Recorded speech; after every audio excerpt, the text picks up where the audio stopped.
This is my first week back to teaching after the summer, and as I go into the fall season, I always look for repertoire that might inspire students. And I thought you would enjoy hearing about this collection by composer Leonie Cohen. And Leonie is a fabulous jazz pianist. I'll link some of her pieces like Recycled Rag in the video description. But this collection is for those students that are like scales, schmales. You know, those ones that are like, oh man, repetition is hard. And some minds find repeating scales and technique very common.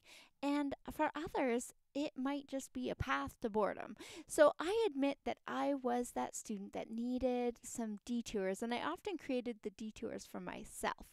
But in this collection, your students can develop technical aspects of playing scales and triads, but in such beautifully creative ways. So I've played scales, schmales, just two examples in the next part of the video.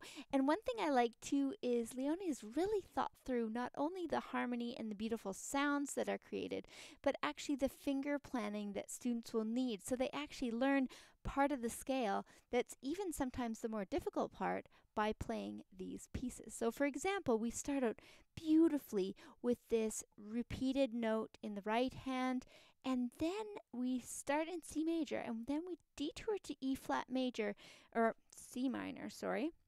And instead of starting at the bottom, we actually start on the E flat with 3, and we just use this mid section of the scale, which I really, really love. So here's just a sample, and then listen to the 2 full playthroughs here.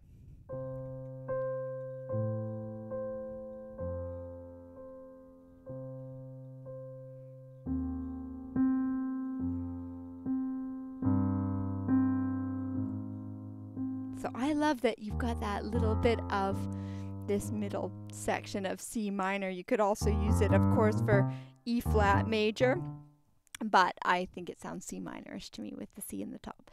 Anyways, I hope you'll love exploring Scales, Schmales by Leonie Cohen with a collection that I will link in the video description. And I hope you'll listen to the rest of her music too. It's absolutely fabulous. And thank you for listening in.